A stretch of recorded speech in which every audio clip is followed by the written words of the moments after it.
Aku pernah terfikir, aku perlukan seseorang untuk faham aku. Tapi semakin dah dewasa, makin aku sedar.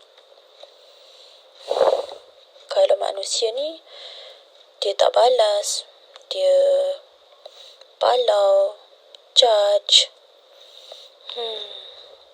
Tapi dengan kertas, kadang-kadang boleh lepaskan.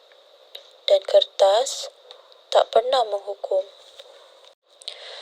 Kertas juga tak judge, tak bocorkan cerita aku dekat orang lain. Dia cuma diam dan dengar semuanya. Sebab tu, kadang-kadang kertas lebih faham manusia daripada manusia sendiri.